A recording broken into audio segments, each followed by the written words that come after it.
Enigmas del universo, la Tierra y el hombre. La formación del cosmos, la formación de las razas.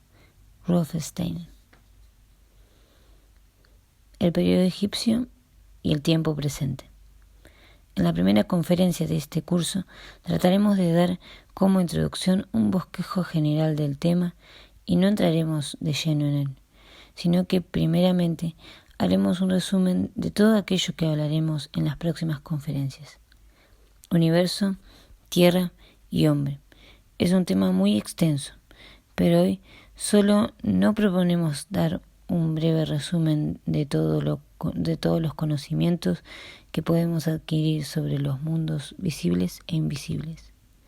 Cuando decimos universo, nuestros sentimientos están limitados a la más remota distancia del cosmos y en sus más valiosos y profundos sentidos. La Tierra indica el campo de acción sobre el cual está colocada la humanidad, donde trabaja y vive, y cuya visión debemos comprender. Finalmente, la palabra hombre, que es una palabra que trataremos de comprender en un sentido oculto, indica que con la mística de todas las edades podemos llegar a conocer su significado cuando se hace uso de la expresión hombre, conócete a ti mismo.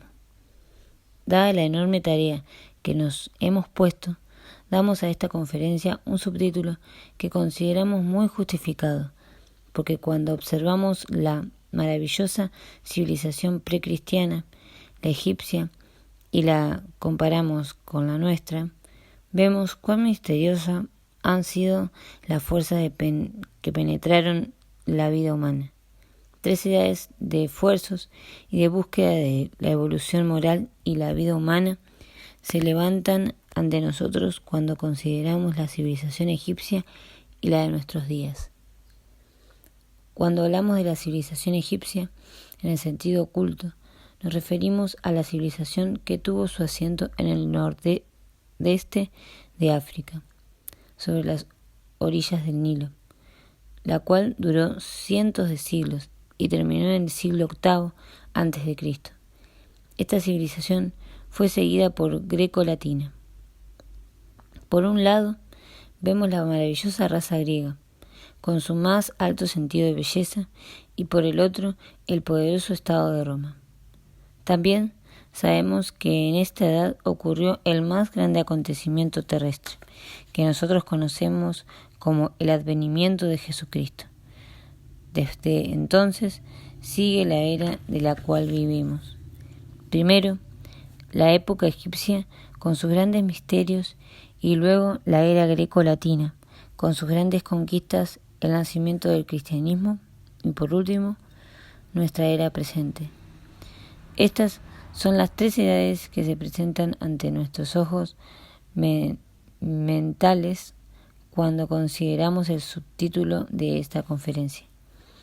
Se demostrará que fuerzas misteriosas entraron en juego entre la era de la primera civilización y la nuestra.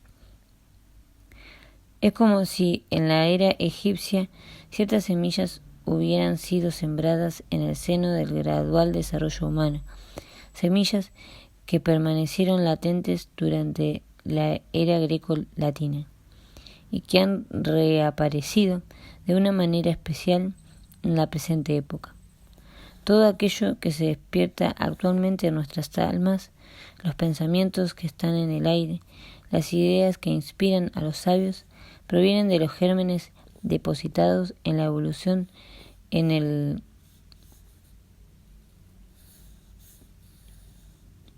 curso de la antigua época egipcia, pero los hombres no se dan cuenta de ello.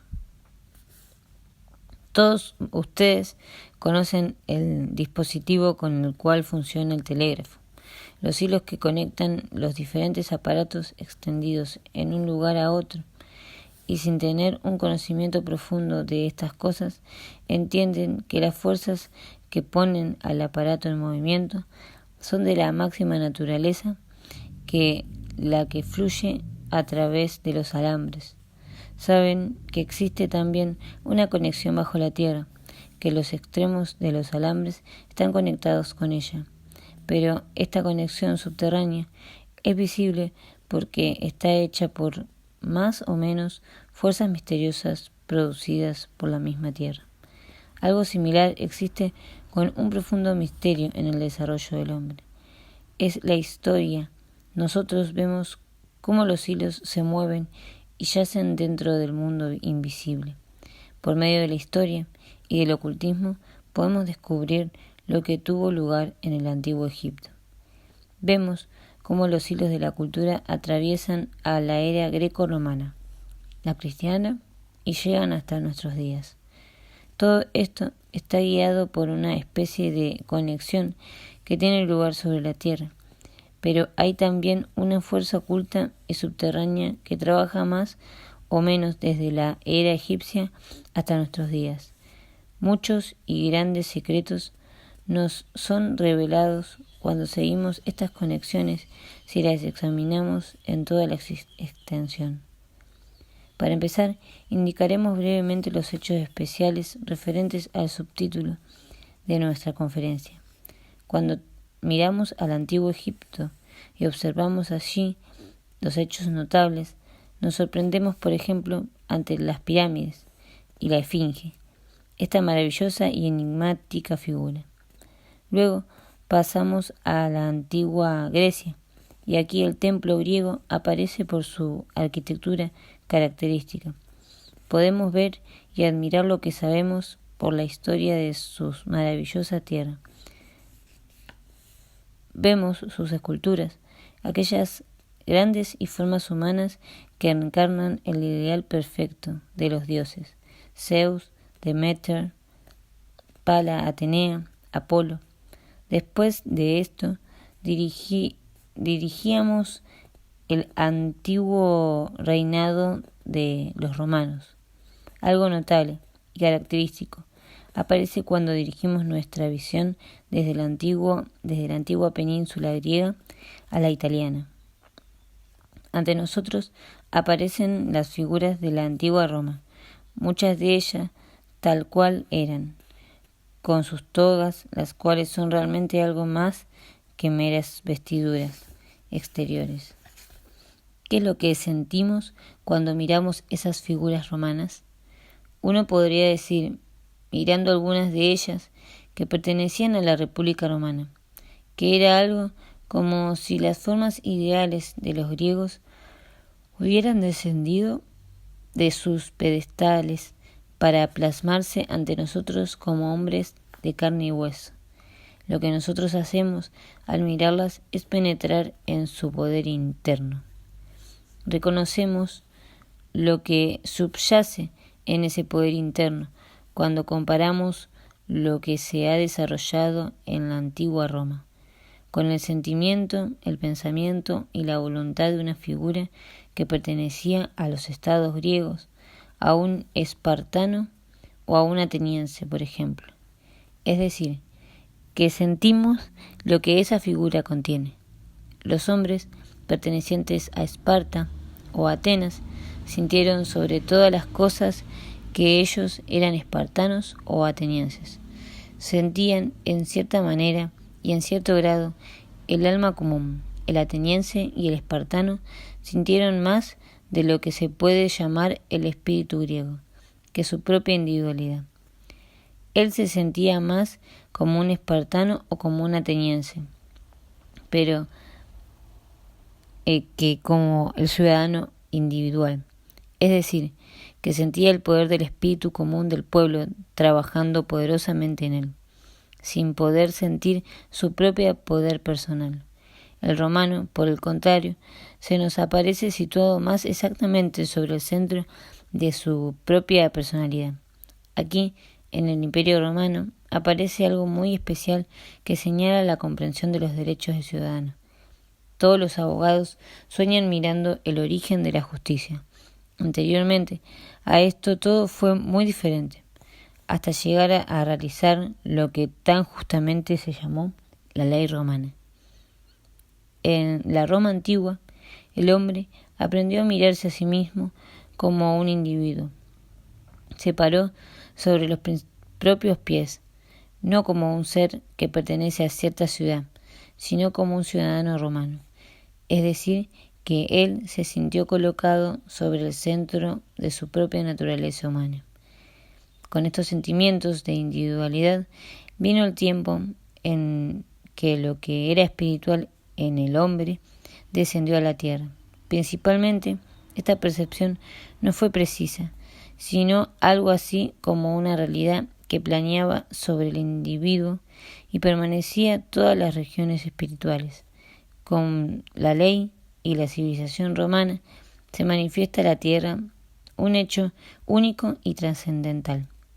Consideramos ahora las circunstancias por las cuales el griego se sintió primeramente como un espartano o como un ateniense. ¿Qué era el espíritu de Atenas o el de Esparta?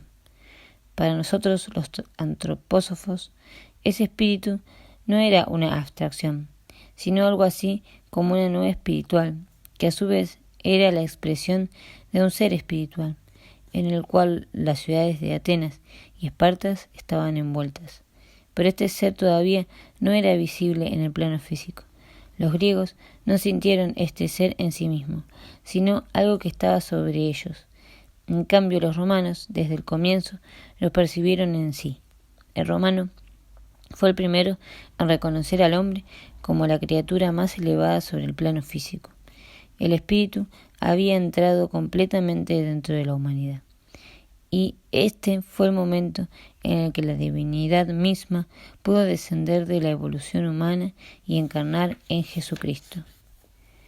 La forma en la cual la civilización egipcia se extendió hacia la era greco-romana fue un proceso verdaderamente extraordinario. Recordemos cómo Moisés, cuando en Egipto recibió la misión desde los más altos reinos de guiar a su pueblo hacia un Dios, preguntó a ese Dios: ¿qué diré a mi pueblo cuando él me pregunte quién me envió? En la respuesta de Dios veremos una profunda verdad que ya se oculta. Dios responde a Moisés: decid a aquellos a quienes les envío que yo soy el que los ha enviado. Este yo soy en el nombre de un Dios único, monos, que en aquel tiempo preparó y reguló en los reinos espirituales el principio crístico, pero que no había descendido en el plano físico. ¿A quién pertenecía esta voz que pudo ser perceptible al iniciado Moisés, cuando en espirituales palabras Dios le dijo: yo soy el yo soy? Fue exactamente el mismo ser, y este fue el gran secreto de los antiguos misterios griegos, que apareció más tarde en la carne como el Cristo. Solamente después, Él fue visible a aquellos que le rodeaban, mientras que al comienzo habló solamente a través de los iniciados desde los reinos espirituales.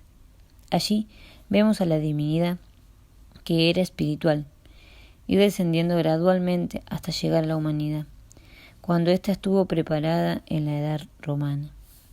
Entonces, el hombre conoció la importancia de la incorporación divina en el cuerpo humano y su manifestación en el plano físico. Vemos así en conjunto los resultados del desarrollo de la civilización en su más profundo sentido, desde el principio hasta el momento en el que el hombre recibió un nuevo don. Vemos también cómo las formas de las pirámides y de los templos se cambian gradualmente en las iglesias de estilo romano.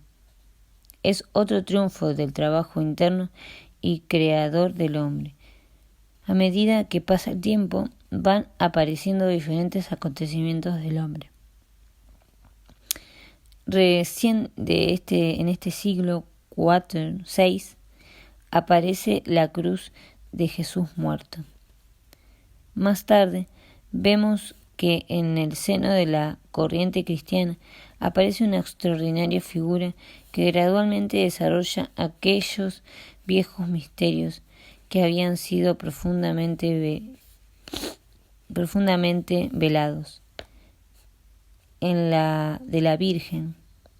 Evoquémosla en la representación que nos da el arte de la Virgen, que está en el centro del cuadro, llevando en los brazos al niño, y seguramente habrán tenido el hondo sentimiento que se experimenta al mirar este cuadro.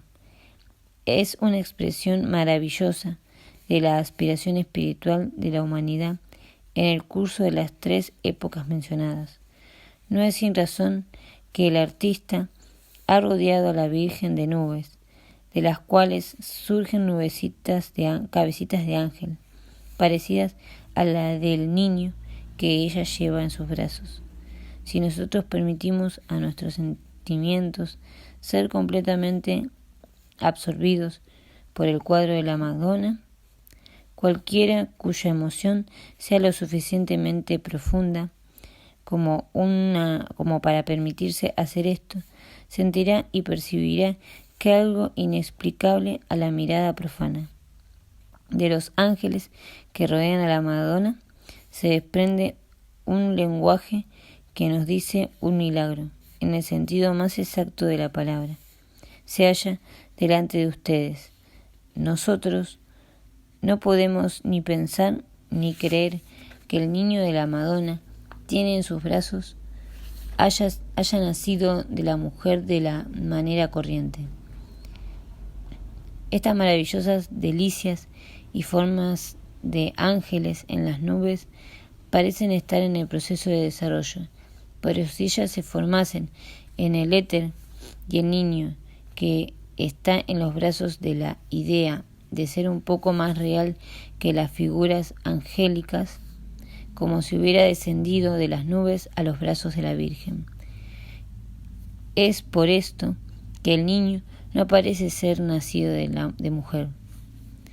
Hay aquí un lazo misterioso entre el niño y la Virgen Madre, que nos recuerda la aparición de toda Virgen Madre, la antigua Isis egipcia, con el niño Horus, y también podemos presentir aquella misteriosa conexión a través de los siglos de la Madonna cristiana y la diosa egipcia Isis, figura cuyo templo fueron escritas estas palabras: yo soy aquello que fue, que es y que será. Ningún mortal puede levantar mi velo. Y milagro que nos ha revelado el cuadro de la Virgen. El mito egipcio nos indica también, porque él cuenta que Horus no fue nacido en la concepción carnal, sino de un rayo de luz descendido de Osiris sobre Isis. Horus, el hijo, fue resultado de esta concepción inmaculada. Aquí vemos otra vez cómo los hilos conectan una cosa con la otra, y lo que podemos investigar debemos hacerlo sin ninguna conexión terrestre. Consideremos ahora la época en la que comienza nuestra civilización occidental. La catedral gótica, con sus arcos ojivales, evoca conjuntos de fieles de la Edad Media, cuando una verdadera fe unía a sacerdotes y creyentes. Representemos el efecto de esta catedral gótica podrían producir sobre las almas de sus vitraus pintados de color múltiples, a través de los cuales pasaba la luz del sol, lo que revelaban en su lenguaje los más grandes misterios de la creación. Tenían el don de evocarlos en tonalidades espirituales, que tomaron del revestimiento exterior de la luz de 1000 colores. Una y otra vez los sacerdotes enseñaban que la fuerza universal de la existencia divina se comunica a los hombres en rayos individuales, como lo hace la luz de los vitraus, a la vez una y múltiple. La luz una y múltiple fue colocada ante los sentidos de los hombres y de sus almas. Se elevó lo que yacía espiritualizado en el fondo de este símbolo. De esta manera, la catedral gótica infundió el poder de percepción, de sentimiento y de adoración. Remontémonos a las pirámides egipcias, la construcción tan característica, y trataremos mentalmente de descubrir lo que ella nos dice. Concentrándonos, veremos gradualmente que en ella está expresado el secreto del universo, de la tierra y el hombre. Ella expresa lo que el sacerdote egipcio sentía en su religión. Más tarde, penetraremos más profundamente en todas estas cosas. Hoy notaremos simplemente cuáles eran los sentimientos del sacerdote y qué símbolos representaban al pueblo. La sabiduría oculta en la religión egipcia era muy profunda. Venía de las tradiciones de los tiempos más antiguos. Era como un recuerdo, y es así como un sabio egipcio, con su encuentro con Solón, pudo decir con verdad: «Oh, griegos, ustedes pertenecen a toda su vida como niños. En sus jóvenes almas no existe nada de la antigua y la primitiva sabiduría». Él se refiere aquí a la sabiduría egipcia. ¿De dónde viene esta sabiduría egipcia? Sabemos que la humanidad actual fue precedida por otra que vivía sobre el continente que hoy recubre el océano Atlántico. Cuando llegó el gran diluvio, todo el conocimiento de los atlantes fue transmitido por los sobrevivientes, quienes se dirigieron hacia el Asia a través de Europa actual. La mitología nórdica es el recuerdo de lo que los sobrevivientes de la Atlántida transmitieron entonces a través de sus pasajes por aquellos países, llegando a India y a la Persia. Sabemos también que la sabiduría egipcia fue en parte reavivada por Asia, pero esta sabiduría ha venido también por un camino directo de Occidente hacia Oriente, de la Atlántida al África. ¿Qué es, pues, esta sabiduría de la que los iniciados egipcios hablan como la más antigua tradición? Esta sabiduría se nos aclararía si por un momento consideramos la diferencia que existe entre la vida de hoy y la de la antigua Atlántida. El Atlante, en aquellos tiempos, estaba dotado de una oscura clarividencia intuitiva. Él percibía a su alrededor los seres que el hombre de nuestro tiempo no ve más, aunque en realidad existen siempre. La tierra no contenía solamente plantas, minerales y animales, sino que los seres espirituales que la rodeaban eran completamente visibles para ellos, es decir, que convivían con los atlantes, como nosotros actualmente convivimos con nuestros compañeros de vida. En aquellas épocas no existía una separación bien nítida entre el día y la noche. Hoy, cuando el hombre se despierta y su cuerpo astral y su yo entran de nuevo en su cuerpo físico, ve los objetos que le rodean. Y a la noche, cuando su yo y su cuerpo astral se evaden de su cuerpo físico y etérico, todos estos objetos y el mundo se vuelve para él oscuro y misterioso. Este estado, que es normal en nuestros días, no existía en la Atlántida. Cuando el hombre dejaba su cuerpo físico y el etérico, en lugar de estar rodeado de tinieblas, entraba en un mundo poblado de criaturas espirituales. Veía formas divinas, como hoy nosotros vemos nuestros cuerpos físicos. Para ellos, Baldur, Botán, Apolo, Zeus, no eran sólo de fantasía, sino la expresión de seres vivientes que no estaban revestidos de cuerpo físico, pero que poseían un cuerpo etérico denso y transparente. Cuando el Atlante dejaba su cuerpo físico durante la noche, todas estas formas le rodeaban como formas etéricas, y cuando a la mañana retomaba su cuerpo físico, se encontraba en el mundo de la realidad, el que para nosotros hoy es el único real.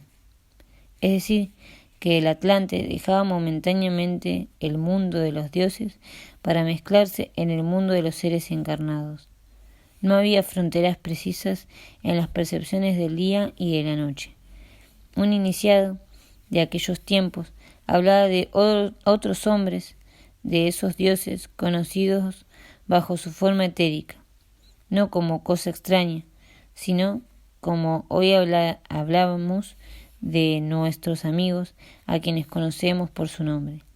El iniciado hablaba de esa forma de Botán, Baldur, Zeus, etc.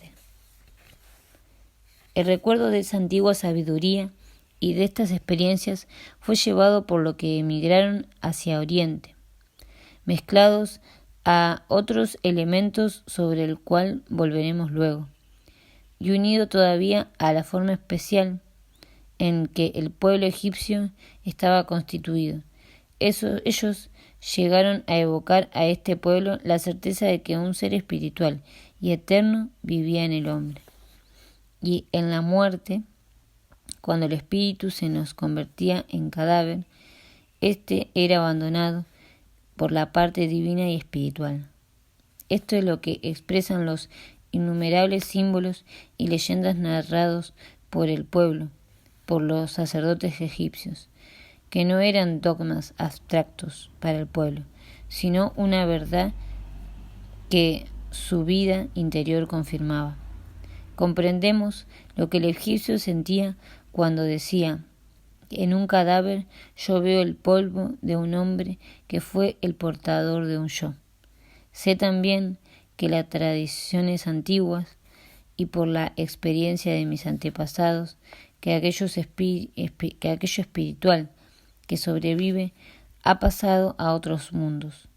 Este elemento divino no cumplirá su misión hasta que él no viva en este mundo espiritual. Es necesario que la atracción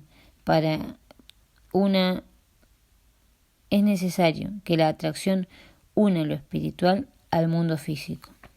Es necesario crear, por así decir, un lazo magnético, a fin de que el alma se realiza un peregrinaje por las regiones superiores, conserve en ella un sentimiento duradero, por el cual ella puede retornar otra vez y aparecer en la vida terrena.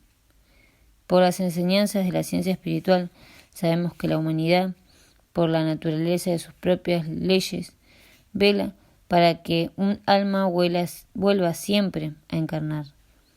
Cuando el hombre pasa de la muerte o a otra esfera superior, debe desligarse de todo lo terrestre, en el periodo que permanece en el purgatorio o Kamaloka. Hasta que este periodo no haya pasado, el hombre queda unido a la existencia terrestre. Sabemos también que son estas fuerzas las que impiden llegar a las regiones de Bacan, y que son ellas las que le atraen a una nueva encarnación.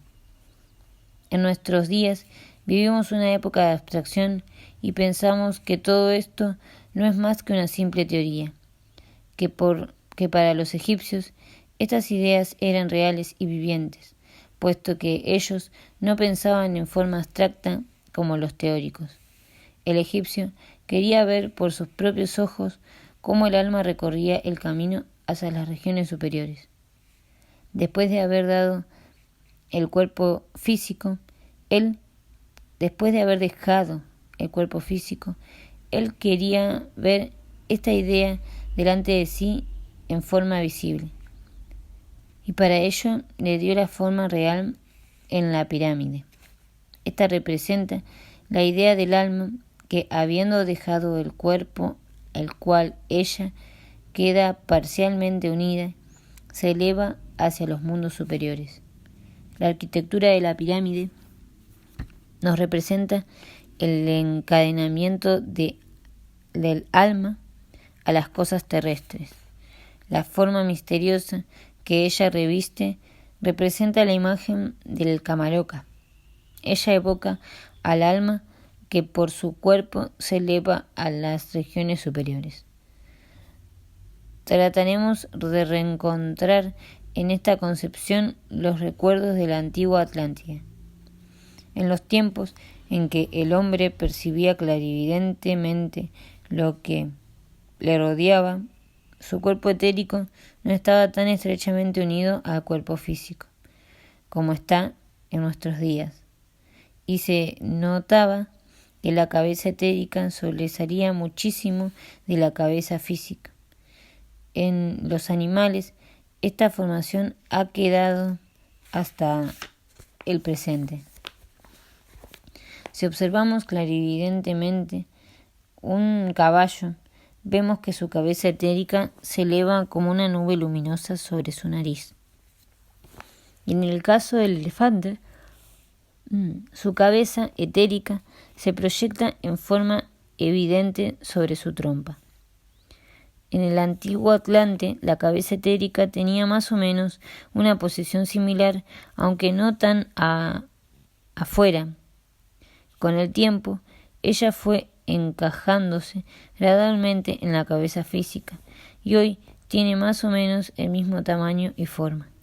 La cabeza física del Atlante, que estaba al principio parcialmente gobernada por la cabeza etérica, tenía todavía muchas fuerzas afuera, fuerzas que hoy se encuentran en su interior. En esa época no era enteramente humana, en el verdadero sentido de la palabra. Algo de animal subsistía en su forma. Cuando durante el día un Atlante veía a otro bajo su aspecto físico, notaban solamente una gran frente alargada hacia atrás, dientes muy protuberantes, algo que recordaba en él a un animal. Pero en la noche, cuando dormía y comenzaba su clarividencia etérica, la forma animal se diluía y él veía la cabeza etérica que tenía ya una forma humana, mucho más hermosa que la cabeza actual.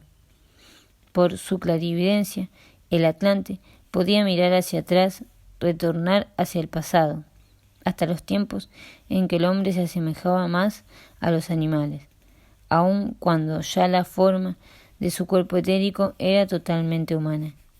Este cuerpo etérico era infinitamente más hermoso de lo que es hoy el cuerpo físico actual, el que ha tenido que adaptarse a fuerzas más densas. Estos recuerdos de la conciencia atlántica reviven simbólicamente en los egipcios.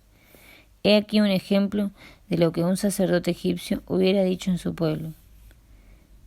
En el tiempo de la Atlántida, durante el día, sus almas han visto los cuerpos parecidos a las formas animales, pero durante la noche han contemplado en toda su belleza la verdadera forma de la cabeza humana que se eleva sobre ellos.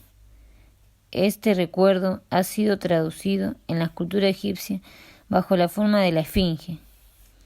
No se comprende esta forma sino cuando se sabe que ella no ha sido inventada, sino tomada de la realidad. De las pirámides egipcias pasemos ahora al templo egipcio, al templo griego. Para poder comprender es necesario sentir las fuerzas que animan el espacio. Los griegos tuvieron ese sentimiento del espacio. Desde el punto de vista de la ciencia espiritual, el espacio no es ese vacío absoluto en el que piensan matemáticos y físicos, sino que es algo muy distinto. Él está lleno de líneas de fuerzas que se recorren en todas direcciones, de abajo a arriba, de derecha a izquierda, rectas o curvas. Se puede sentir el espacio cuando se penetra con el sentimiento. Cuando se posee este sentimiento, se comprende por qué ciertos pintores antiguos han sabido hacer tan natural y maravillosamente los 3 ángeles flotando en el cuadro de las Madonas. Estos 3 ángeles se sostienen entre ellos, como tres cuerpos en el espacio celeste, se sostienen por la fuerza de la atracción. Es muy diferente lo que ocurre en el cuadro de la Piedad de Boecklin.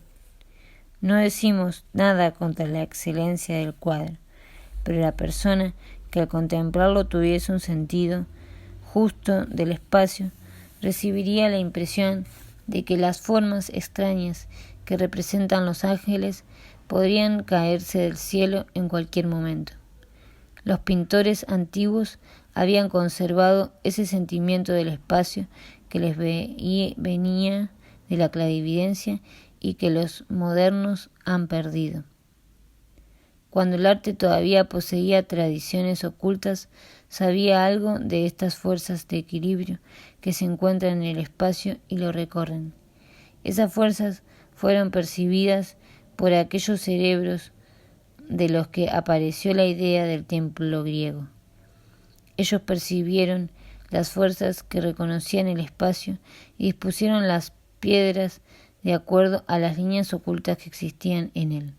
Las piedras entraron en este trazado de líneas invisibles ya existentes. El templo griego es una representación material de las fuerzas que existen en el espacio. Es la cristalización de un pensamiento espacial en el más puro sentido de la palabra. Es la forma material de las fuerzas puras. Las consecuencias de este hecho son muy importantes, porque el griego ha sabido representar en la materia las fuerzas del espacio y ha dado a los seres divinos, espirituales, la posibilidad de servirse de esta forma material. Esto no es una manera de decir, sino una realidad. Dios descendió en el templo griego para vivir entre los hombres sobre el plano físico. Así como los padres ponen a disposición del Hijo una forma para que el Espíritu pueda vivir su vida física, así el arquitecto del templo servía de ocasión a los seres espirituales para descender y encarnarse en la estructura arquitectónica. Este es el secreto del templo griego. Dios lo habita. El que tenía un sentimiento justo de su forma sentía también que no era necesario que alguien se encontrase en él o en los alrededores, que el templo no estaba de ninguna manera vacío. Dios estaba realmente siempre presente. Este templo era en sí mismo un todo porque tenía las formas que retienen a Dios. Si ahora examinamos la iglesia romana, sobre todo las que poseen la cripta, constatamos una gran evolución. La pirámide, por su parte arquitectónica, representa el camino que toma el alma, que se eleva después de la muerte, el alma divina que gusta permanecer sobre la tierra, encuentra su expansión en el templo griego. El edificio romano, con la cripta, corresponde a la cruz sobre la cual está colocado el templo de Jesús muerto. Expresa el progreso de la humanidad hacia una conciencia más exacta de las esferas espirituales. Si la pirámide simbolizaba el alma, que durante el Kamaloka permanece ligada a su cuerpo, en la cruz que sostiene el cuerpo de Jesús están expresadas la victoria sobre la forma física y la victoria sobre la muerte. Este símbolo nos recuerda la victoria espiritual del Cristo sobre la muerte. El edificio gótico está incompleto si no está lleno de creyentes. Para captar todo este sentido es necesario representarse que la ojiva une el gesto de las manos juntas para la oración con el sentimiento que sube así, hacia el cielo.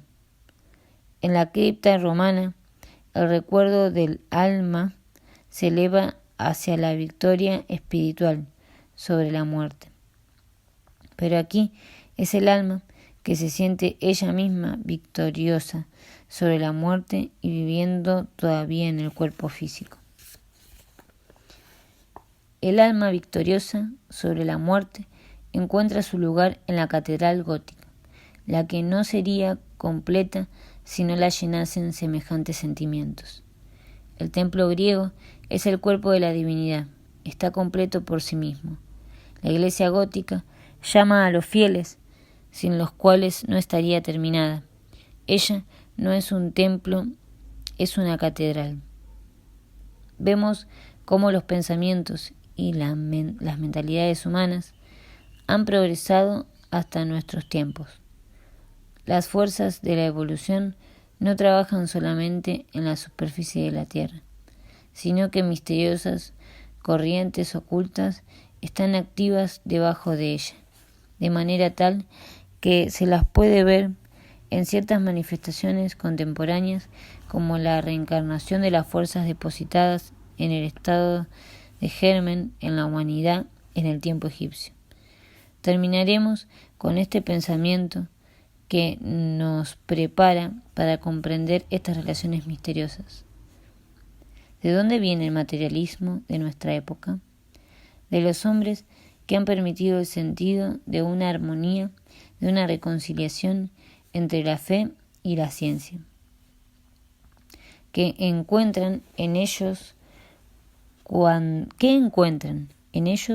cuando buscan una realidad espiritual. Nada, no ven más que la materia física. Para ellos es la única realidad. Llegan a negar toda existencia espiritual, a creer que la vida es finita, cuando el cadáver se convierte en polvo. ¿Cómo es que esta forma de pensar puede estar relacionada con las ideas que fueron sembradas en el tiempo del antiguo Egipto, en el que se creía firmemente en la supervivencia? Los grandes periodos de la civilización no se parecen en todo como las plantas, que no reproducen más que plantas parecidas a ellas mismas. En la evolución, las cualidades diferentes deben alternarse. En apariencia, no son parecidas, aunque existen una estrecha relación entre ellas. La mirada del hombre moderno no se dirige más a las realidades físicas y no puede elevarse del cuerpo hacia el espíritu. Las almas cuyas miradas no ven lo más que los cuerpos físicos provienen de encarnaciones en los cuerpos griegos, romanos y egipcios. Todo lo que viven nosotros actualmente es el resultado de lo que hemos amasado de vidas anteriores. Imaginemos que su alma fue transportada a un cuerpo de la época egipcia. A la muerte, su alma pasaría por el dédalo de las pirámides hasta las esferas superiores, pero su cuerpo sería embalsamado como una momia. A esto sigue una consecuencia oculta. El alma se sentía ligada al cuerpo momificado que ella ha dejado sobre la tierra. Por lo tanto, las ideas tendrían algo de dureza, de osificación. Esta alma permanecería ligada al mundo físico, debido a que el alma egipcia se ha visto constreñida a conservar sus regiones del espíritu del recuerdo del cuerpo momificado. En ella se ha enraizado la idea de que el cuerpo físico era de una importancia superior a lo que en realidad es. Si con el deseo de sentir la experiencia se sumergen en su alma de aquellos tiempos y contemplan la momia dejada sobre la tierra, sentirán cómo el pensamiento de la forma física ha podido endurecerse. Este pensamiento, después de ser transmitido en el curso de las encarnaciones, reaparece hoy en el apego que el hombre siente como un respeto a su cuerpo físico.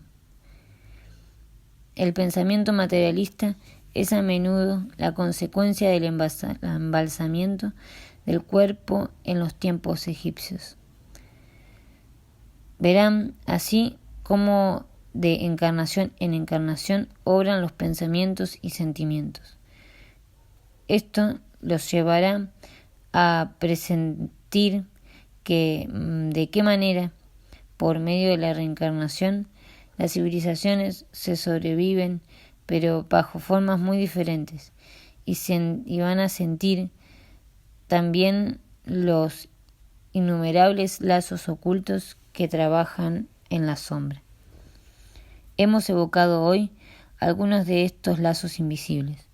Luego, nuestra mirada se elevará hacia las esferas superiores que contemplaban los sacerdotes egipcios, y estudiaremos la naturaleza, la finalidad y el destino del hombre, y veremos cómo estos enigmas que resuelven cuando nos damos cuenta que los frutos de una época de civilización reaparecen en otra forma, tan maravillosamente como misteriosa.